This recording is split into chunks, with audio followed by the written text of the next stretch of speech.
பிஸ்மில்லாஹிர் ரஹ்மானிர் ரஹீம். ஹஜ்ரத் உபாத் இப்னு ஸாமித் ரலியல்லாஹு தஆலா அன்ஹு அவர்கள் அறிவிப்பு செய்கிறார்கள், நாயகம் ஸல்லல்லாஹு அலைஹி வஸல்லம் அவர்கள் கூறினார்கள், ஃபயுன்ஸிலுர் ரஹ்மத்து, ரமலான்ல ரஹ்மத் இறங்குகிறது, வயுஹத்துல் ஹதாயா, அல்லாஹ்வுடைய அடியார்களுடைய பிழைகள், குறைகள், குற்றங்கள், தவறுகள், இன்னல்கள், இடையூறுகள், பிரச்சனைகள், குழப்பங்கள் எல்லாம் அல்லாஹ் தஆலா மன்னிக்கின்றான். வயஸ்தஜீபு ஃபீஹி அத்துஆ ஃபீஹி, அந்த ரமலான்ல ஏற்றுக்கொள்ளப்படுகிறது, அங்கீகரிக்கப்படுகிறது, குபூலாகிறது. வயஸ்தஜீபு ஃபீஹி துஆ, துவாவை அல்லாஹு தஆலா ரமலான்ல ஏற்றுக்கொள்கின்றான், பாவங்களை மன்னிக்கின்றான், ரஹ்மத்தை இறக்குகின்றான். வயுன்ஸிலு ரஹ்மத்த என்பதாக ரசூலே கரீம் ஸல்லல்லாஹு அலைஹி வஸல்லம் அவர்கள் கூறினார்கள். அது மட்டுமல்ல, வயன்ஸுருல்லாஹு தஆலா, அல்லாஹு தஆலா பார்க்கின்றான், இலா தனாஃபுசிக்கும், உங்களுடைய தனாஃபுஸை, உங்களுடைய பேராசை, நீங்க குர்ஆனின் பக்கம் ஓதுறது, போறது, குர்ஆனை ஓதுறது, குர்ஆனை கேட்பது, குர்ஆனுடைய தர்ஜுமா பார்க்கிறது, தஃப்சீர் பண்றது, நோன்பு வைக்கிறது, தொழுவது, ஃபர்தான தொழுகை, முஸ்தஹபான தொழுகை, தராவி தொழுகை, தான தர்மங்கள், உங்களுடைய போட்டி, அதாவது ஆர்வத்தை கவனிக்கின்றான். அதனால அல்லாஹ்வே சொல்கின்றான், ஃபஅரு, ரசூலுல்லாஹ் சொன்னாங்க, நீ காமியுங்கள் அல்லாஹ், அல்லாஹ்விற்கு, மின் அன்ஃபுசிக்கும், உங்களுடைய புறத்திலிருந்து கைரன், நலவுகளை. இந்த ஹதீஸ் தப்ரானியுடைய ஹதீஸாக இருக்கிறது. அந்த அளவுக்கு நாமும் ஆர்வத்தோடும் அல்லாஹ் நமக்கு நன்மை கொடுப்பார் என்ற உணர்ச்சியோடும் உணர்வோடும் அல்லாஹ்வின் நம்பிக்கை வைத்து செய்ய வேண்டும். இன்னொரு ஹதீஸ்ல இருக்கு பாருங்க, அபூ சயீத் குத்ரி ரலியல்லாஹு தஆலா அன்ஹு சொல்கிறார்கள், ஒவ்வொரு ரமலானுடைய பகலிலும் இரவிலும் நரகவாசிகள் விடுதலை செய்யப்படுகிறார்கள். அதே மாதிரி ஒரு துவா இரவிலும் பகலிலும் ரமலான்ல ஏற்றுக்கொள்ளப்படுகிறது ஒவ்வொரு முஸ்லிமுக்கு. உத்தகாஉ, இன்ன லில்லாஹி தஆலா உத்தகாஅ ஃபீ குல்லி யௌமின் வ லைலத்தின், ஒவ்வொரு பகலிலும் ஒவ்வொரு இரவிலும், ஃபீ ரமதான, ஐ மீன் ரமதான, ரமலானில் அல்லாஹு தஆலா நரகவாசிகள் என்று முடிவு செய்யப்பட்ட நபர்களை கைது செய்கின்றான், கைதியாக இருந்தவர்களை விடுதலை செய்கின்றான். அதாவது நரகவாசிகளை முத்தகாஉ, அல்லாஹ் தஆலா என்ன செய்றான்? விடுதலை செய்றான், போங்கன்னு மன்னிக்கிறான். அது மட்டுமல்ல, யானி ஃபீ ரமதான, ரமலான்ல, வ இன்ன தஅவத்தன் முஸ்தஜாபத்தன், ஒரு துவா அங்கீகரிக்கப்படுகிறது, ஃபீ குல்லி யௌமின் வ லைலத்தின், ஐபி ரமதான, ரமலானுடைய இரவிலும் பகலிலும் ஒரு துவாவை அல்லாஹ் அங்கீகரிக்கின்றான். கொஞ்சம் யோசிச்சு பாருங்க, அப்ப எவ்வளவு துவா நம்ம செய்யணும். ரமலானுடைய பரக்கத்தினால, ரஹ்மத்தினால, கிருபையினால அல்லாஹ்வுடைய புறத்திலிருந்து நரகவாசிகள் விடுதலை செய்யப்படுகின்றன. இன்னொரு புறத்து அல்லாஹ் துவா அங்கீகரிக்கிறார் என்று சொன்னால், நம்முடைய சதா காலங்களும் நேரங்களும் ரமலான்ல இபாதத்தோடு நாம் லைத்திருக்க வேண்டும் என்பதை விளங்கிக் கொள்ள வேண்டும். இந்த ஹதீஸ் பஸாரில் இடம்பெற்ற ஹதீஸாக இருக்கிறது. ஹஜ்ரத் அபூ ஹுரைரா ரலியல்லாஹு தஆலா அன்ஹு அவர்கள் சொல்கிறார்கள், லா துரத்து தஅவத்துஹும், சில பேருடைய துவா ரத்து செய்யப்படுவதில்லை, நிராகரிக்கப்படுவதில்லை. அவர்கள் யார்? அல் ஆதில், அல் இமாமுல் ஆதில், நீதியான அரசன், நீதி செலுத்தக்கூடிய அரசனுடைய துவா ஏற்றுக்கொள்ளப்படுகிறது, மக்பூல் ஆகிறது, குபூல் செய்யப்படுகிறது, அதற்கான பிரதிபலன் அல்லாஹு தஆலா வழங்குகின்றான். ஒன்று.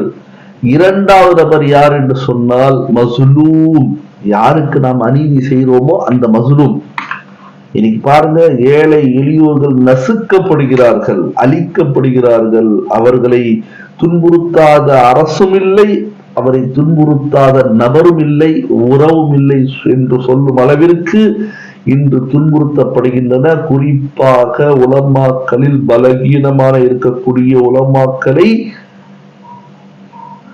எவ்வளவோ பேர், நான் யாரையும் குறிப்பாக சொல்லி அவர்களை காயப்படுத்த விரும்பல, ஆனா உண்மை அது கிடையாது. நிறைய உலமாக்கள் மகிழ்ச்சியாக இல்லை, பள்ளியில மதரசால சொல்ல மாட்டாங்க. சொன்னாங்கன்னு சொன்னா கண்டிப்பா அவங்களை வச்சுக்க மாட்டாங்க. வேலை ஆட்களாக பார்க்கின்றோம், சேவர்களாக பார்க்க வேண்டிய அவர்களை, மலக்குமார்களாக அவரை பார்க்க வேண்டிய அவர்களை, எப்படி சஹாபாக்கள் நபி அவர்களை பார்த்தார்களோ அப்படி பார்க்க வேண்டிய உலமா பெருந்தகைகளை. ஏனென்றால் நபிமாருடைய வாரிசுகள் இன்று வேலைக்காரன் மாறி. சரி, இதை பற்றி பேசினால் நேரம் போயிடும். புரிந்து கொள்ள வேண்டும், நமக்கு மேல நம்முடைய தலைக்கு மேல நம்முடைய மவுத் இருக்குது. மவுத்துக்கு பிறகு நம்ம பதில் சொல்லி ஆகணும். அது ஹதரத்தா இருந்தாலும் பதில் சொல்லணும், இமாமா இருந்தாலும் செய்யணும், அவாமா இருந்தாலும் செய்யணும். எல்லாருக்கும் ஒரே கபர் தான், ஒரே அல்லா தான். நானும் கபர்ல தான் போக போறேன், கேட்கிற நீங்களும் போக போறீங்க. அவருக்கு தான் பயப்படணுமே தவிர வேற யாருக்கும் பயப்பட வேண்டிய அவசியம் இல்லை, அச்சப்பட வேண்டிய அவசியம் இல்லை. உலகத்தில் யாருக்கும் தயங்க வேண்டிய அவசியம் இல்லை. யாராலும் ஒன்றும் நடக்க போறதில்லை. பல ஏக்கரில் கோட்டையை கட்டிய அரசர்கள் காணாயிட்டாங்க, மன்னாதி மன்னர்கள் காணாயிட்டாங்க, ராஜாதி ராஜாக்கள் எல்லாம் காணாயிட்டாங்க. நம்ம ஒரு வீடு கூட கெட்டா வாழ்ந்துட்டு இருக்கோம். நம்ம எங்க போக போறோம்? எனவே அடக்கம் வேண்டும், அன்பு வேண்டும், பற்று வேண்டும். முசல்லிகள் மீது பற்று வையுங்க, தன்னுடைய குடும்பத்தார் மீது அன்பு செலுத்துங்க, அம்மா அப்பா மதியுங்க. நான் நாதிரு, நான் முகத்தமீமு, நான் தலைமை இமாமு, நான் காதி, மாவட்ட காதி, தூக்கி குப்பரை போட வேண்டியதா இதெல்லாம், இந்த பட்டத்துங்கள்லாம். இதை வச்சுக்கிட்டு சொர்க்கம் கிடைக்குமா? மாவட்ட காதி சொர்க்கம் கிடைக்குமா? அந்த கதாவத்தை நீதியாக நடத்திருந்தால் கிடைக்கும் இன்ஷா அல்லாஹ். நசாரத்தை நீதியாக செலுத்திருந்தால் அல்லாஹு தஆலா கொடுப்பான். தேடுங்க. ஒருவேளை நம்ம அறியாம யாருக்காக நம்ம செஞ்சிருக்கோம்னா அநியாயத்தை, தேடுங்க. அவங்கள உயிரோட இருந்தா போய் மன்னிப்பு கேளுங்க. அதுதான் வாழ்க்கை. அப்படி மன்னிப்பு கேட்டு தன்னைத்தானே அர்ப்பணித்து சேவை செய்யுங்க. அல்லாஹு தஆலா உங்களுக்கு சொர்க்கத்தை மிகப்பெரிய அந்தஸ்தையும் உயர்வையும் தருவான். சரி, அதனால அநீதி செய்யக்கூடாது. ஏன்னா அநீதி செய்யக்கூடியவருடைய துவா அல்லாஹு தஆலா யுஃப்தஹு ஃபௌகல் ஸமா, வானத்திற்கு மேல எடுத்துட்டு போறான். யர்ஃபஉல்லாஹு யர்ஃபஉஹல்லாஹு ஃபௌகல் கமாம், மேகங்களுக்கு மேல அந்த பத்துவாவை, அநீதி செய்யப்பட்டவருடைய துவாக்களை எடுத்துக்கொள்கிறான். யுஃப்தஹு லஹா அப்வாபு ஸமாஇ, வானத்துடைய கதவுகள் திறக்கப்படுகின்றன. வயகூலு ரப்பு, ரப்பு கூறுகின்றான், வஇஸ்ஸதி, என்னுடைய கண்ணியத்தின் மீது சத்தியமாக, லஅன்சுரன்னக, கண்டிப்பா உனக்கு நான் உதவி செய்வேன். நீ துணை இமாமா இருக்கலாம், சாதாரண ஹஜ்ரத்தா இருக்கலாம், சிறிய பள்ளியுடைய ஒரு இமாமா இருக்கலாம். உனக்கு அநீதி செஞ்சவங்களுக்கு கண்டிப்பாக அதற்கு எதிராக உனக்கு உதவி செய்வேன். ஆனா அந்த இமாமும் அடக்கமாக, பணிவாக, பரிவாக, சுண்ணத்தின்படி இருந்திருக்க வேண்டும் என்பதை நான் விளங்கிக் கொள்ள வேண்டும். இமாமுன்னு சொல்றது உதாரணம் தான், வேற ஒண்ணும் நோக்கம் கிடையாது. நம்முடைய டார்கெட்ல பாருங்களேன், யார்கிட்ட கேட்டு பாருங்களேன், டார்கெட் யாருன்னு கேட்டா, ஏங்க உங்களுக்கு பிரச்சனை யாராலங்க? 2 பேராலும் சொல்லுவாங்க பெரும்பாலும். ஒண்ணு யாருன்னு கேட்டா இமாமு, இன்னொருத்தர ஓதினாரு. 2 பேருமே பலம் இல்லாதவங்க இல்லையா?